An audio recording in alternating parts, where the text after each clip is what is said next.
Hello everyone, welcome back to Trailer Thursdays. Today we're going to do something tiny bit different in that we're technically going to be watching two trailers back to back, but we're going to do it this way because while the official one that we are looking at is the second trailer, the trailer for Project Nova, we're going to start with Dust 514 because Project Nova does not exist without the events of Dust. So the first part of this video, we're going to watch the Dust 514 trailer. Then we're going to talk about the lore behind Immortal Soldiers in EVE Online, in the universe of New Eden. I'm going to talk a bit about a book, so spoiler warning for anyone who hasn't read the book ahead of time, just letting you guys know. I will attach a link to the Amazon page in the description or in a card at the end of this trailer so that people can go and check out this author's work, maybe buy the book, because I'll do my best not to give away any critical details. And he's just a good author, and he brings the world of New Eden to life on the page in an enjoyable way. But without further ado, I've done enough of an introduction. Let's get on and see what they've got for us, shall we?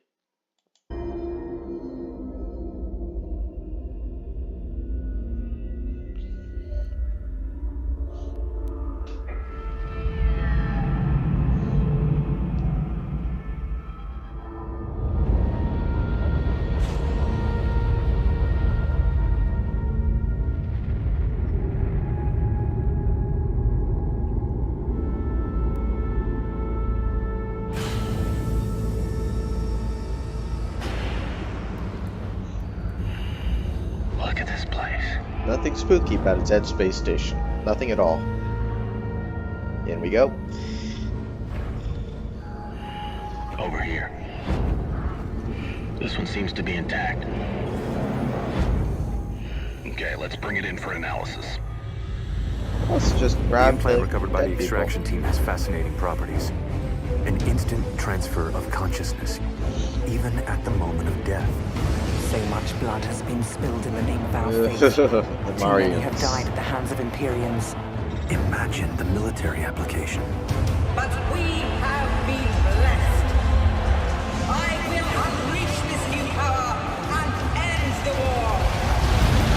We cannot allow one nation to control it. They have done enough to leave their mark on history. Their soldiers would be dangerous beyond measure. The power they would have, they would be... Immortal.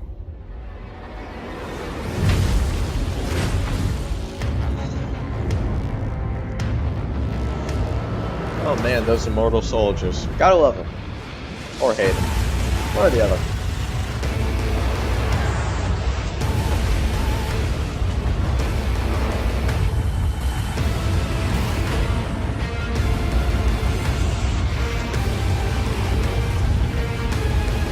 Look at that! Oh man. Oh man. Love it. I love to hate it. Okay, so that was the trailer for Dust 514. So, how did we get here from space and immortal capsuleers piloting giant spaceships across hundreds of star systems, engaging in gigantic battles with thousands or tens of thousands of players and the equivalent of billions of dollars of real world money? How did we get to a ground level shooting game that is Dust 514? Well, the answer is to be found in a book, namely a book by the author Tony Gonzalez. And he wrote a novel titled Templar 1, which was the very loose third book in a very loosely connected trilogy that he had written for CCP Games in close partnership with them outlining events connecting to major game updates. And I've never tried to give the elevator pitch for Templar 1 before. It's actually a lot more challenging than I expected. Long story short, the Amarian Empire developed immortal soldiers. They field tested a small team of immortal soldiers who were incredibly successful. News of these soldiers was discovered by Mordu's Legion and indirectly by a Kaldari megacorporation and the Galanti Federation. This led to a massive battle, while at the same time the Empress of Amar changed her mind and decided to destroy all the immortal soldiers, culminating in a massive battle, truly massive. I think one of the largest science fiction battles I've ever encountered in a book, outside the Star Wars universe. Massive battle, massive conflict, from which only one immortal soldier survived. And he was cloned and reverse engineered, which is how he got to the events of Dust 514, with all of a sudden immortal soldiers are popping up all over the place. Dust 514 had the player play as an immortal mercenary on the battlefields of New Eden, fighting on planets as a new aspect of planetary interactions, where these mercenaries could fight for various alliances, individuals, private, small corporations, whoever, over who gets to control the resources and production facilities of planets that have been claimed for planetary interaction by the Capsuleers of EVE Online. So technically, Dust was a separate game. At the end, the way they explained the closing of Dust 514, if I remember correctly, because I myself never actually played Dust. I was very excited when I heard it came out. I was less excited when I realized you couldn't really meld a Dust corporation with an EVE Online corporation, and that as far as the EVE Online players were concerned, the Dust guys didn't really exist. And that was depressing for me. That was pretty depressing, and I was very disappointed, so I didn't end up playing it. But then, as far as I know, when they closed it, the story was people became paranoid, the empires became paranoid about immortal soldiers, and I think that they feared that the immortal soldiers plus the Capsuleers would undermine the power of the empires, so they went out and they started methodically slaughtering every immortal soldier they could find. Kind of like what happened in Templar 1, with the result that bye-bye Dust 514. And there's a logo here, EVE Forever, and we will come back to this phrase. We will come back to EVE Forever after we watch the next trailer, which is the just released FanFest Vega trailer for Project Nova. And hopefully there are no advertisements, but I will skip past them if there are. And there's one we can't skip, so I'm going to mute it and just say how frustrating it is that corporate America sneaks into my sci-fi universe reaction videos. Damn you, 21st century. Ah! Here we go. Wake up. You're not dead yet. You were immortal once. Brutal and merciless. A symbol of death and bloodshed. Basically, yeah. Now you lie broken. Betrayed. Forsaken. That's the betrayal I mentioned. I offer redemption. The great darkness casts its shadow, gathering its forces harvesting Okay, humanity. that's creepy. Be our deliverance. Rise.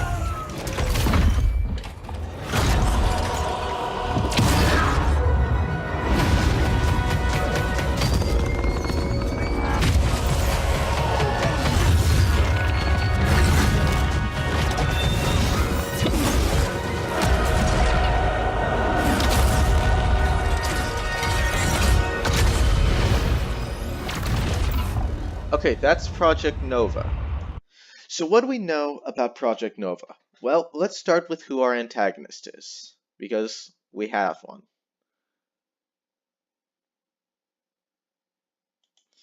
For those of you who are Darkness players, casts its shadow, gathering its forces, harvesting humanity. well, for those of you who are players like me, these are some of the most iconic ships in New Eden: Sancha's Nation and Sancha Kuvaki. So we have an antagonist, we have an enemy. Sancha's Nation, the creepy race of cyborg slaves hiding out in the Stain region of Nullsec, appearing periodically to kidnap and enslave. They're scary. Sancha's Nation is a deeply unsettling society. In my opinion, the most unsettling of the non-Empire factions in New Eden, even more so than the Blood Raiders, who are, in their own way, deeply messed up. And I could go into entire videos about the cultures of pirate factions and non-Imperial groups in New Eden, which could actually be a lot of fun if you guys want to see something like that and see kind of sci-fi cultural videos. Let me know in the comments. I'd love to be able to make that kind of content for you guys. But so the story here, after the closing of Dust 514 and the purge of the immortal soldiers, we are being given a chance to redeem ourselves and make the immortal soldiers mean something besides tools of oppression and slaughter. Be the shield against Sancha's Nation.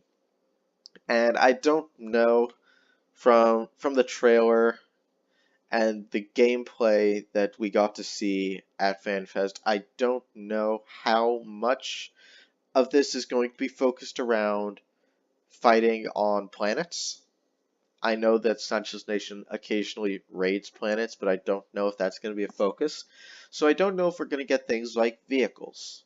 I know that in Dust 514 there was talk about a new ship type that can be purchased by Dust 514 mercenaries to allow mercenary companies to travel between star systems. I don't know if that's going to make it into Project Nova, although it looks like Project Nova is going to be integrated with the universe of EVE Online in a way that 514 never was. Because it takes place primarily, it seems, on the space stations and spaceships of the Imperial factions. And potentially, you can also fight on player-owned ships. Who knows? But you will be having missions where you need to defend ships from Sancha's Nation borders and defend stations, which seems really cool to me, but I do wonder if there's going to be room after release for a return to that mercenary versus mercenary fight to try and influence events in New Eden at the behest of the Capsuleers. And right now we've only got a very few types of jumpsuits that you can deploy in. There will be more coming out. I'm sure there will be Imperial variants. I'm sure there will be non-Imperial variants. it wouldn't really feel like EVE Online, I think, without the flavor differentials between Minmatar, Galanti, Caldari, Amarian, and the hybrids that are the pirate factions, or the factions like Sisters of Eve. But I don't know exactly what we can expect from this. But the reason this is exciting is because CCP Games faces a challenge with EVE Online. And that challenge is EVE Online has been running for over a decade. I want to say it's 13 or 14 years old. I might be cutting it short. It might be a tiny bit older than that. But it's definitely a teenager now. And I've been playing EVE for 8 years now. And what keeps bringing me back to New Eden, because I'll play it and then I'll stop and then I'll come back.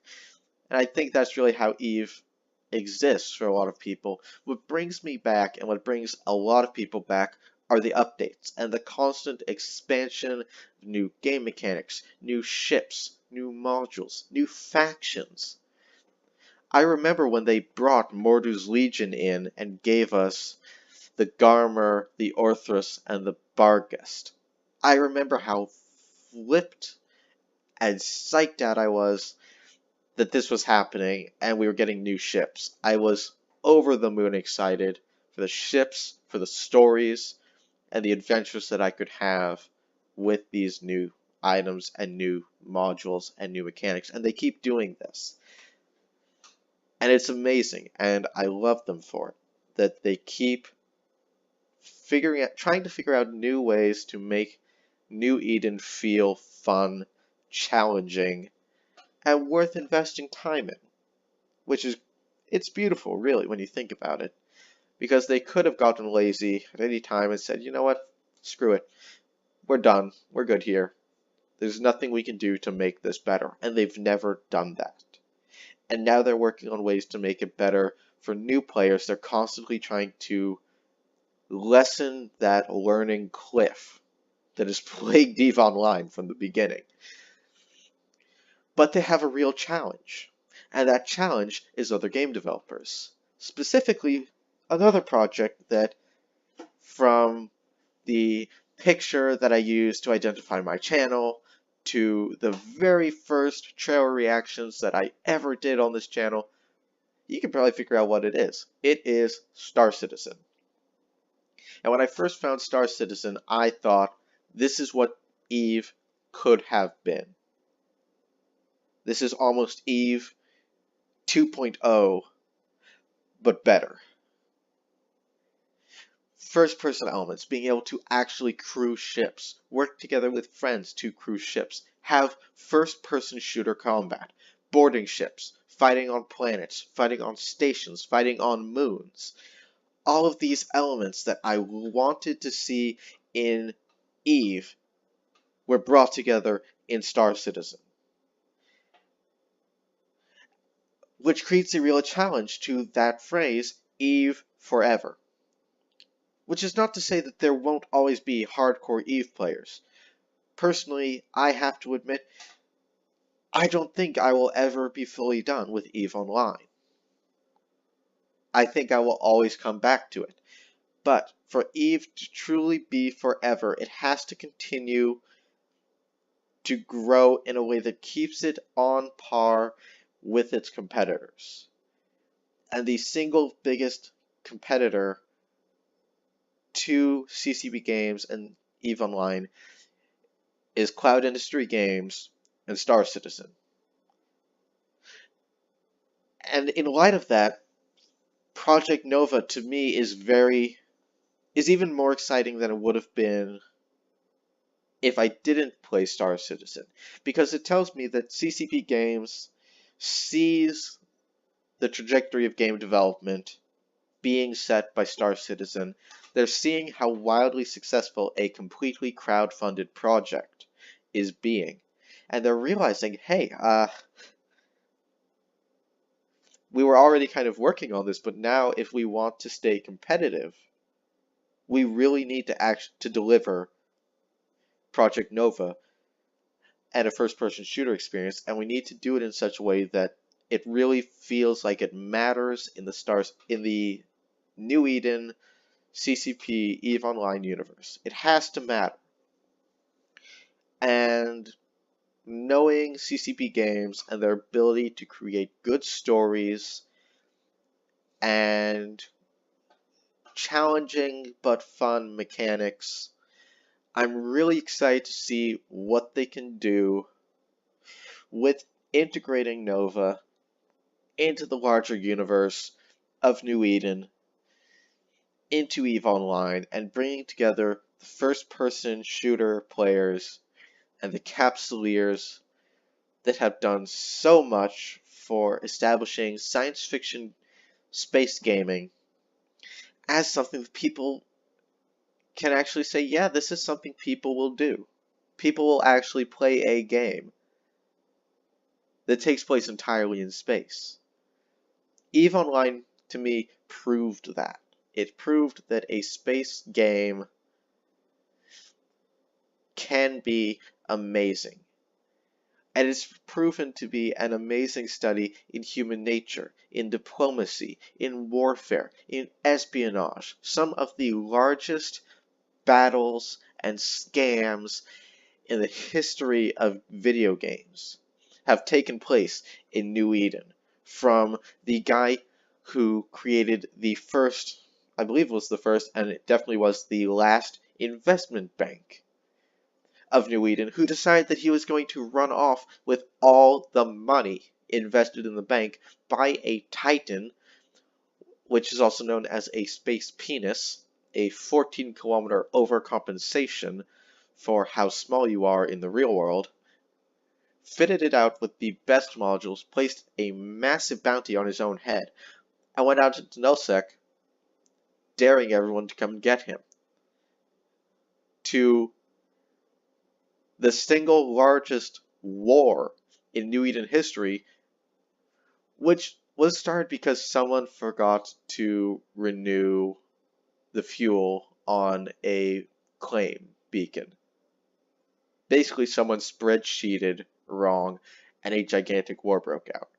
I love these details about New Eden. I love the things that we can do as Capsuleers to leave our mark on the game. Because it is our game. And we tell our stories as CCP Games sees our stories, reacts to our stories, and makes them history. And brings them in and says, yes, these things matter. What you guys do matters. You are not in a vacuum. We hear you, we see you, and we care about what you are doing. Because this is your story, and we want to make sure you can tell it. And so that's why I'm excited about Project Nova. That's why I'm really excited to see what is coming. I already signed up for the beta or the invite-only alpha, and let's just skip to that. If you guys want to get a chance to get invited to the invite-only alpha, the link is right here on the video, ccpgames.com/Project Nova. I've got no axe to grind here. There's no referral program. I've got nothing to gain by saying this. But go sign up. Go register.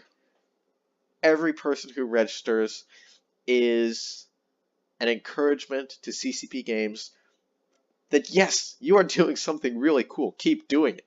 This is the right direction. We want to see this happen. And every alpha tester they get only ensures that the game they finally give us will be that much better. But that's my pitch. That's my excitement. I've geeked out for a grand total of 24 minutes. Let me know what you guys think in the comments down below. I'm really curious. What are your thoughts about Project Nova?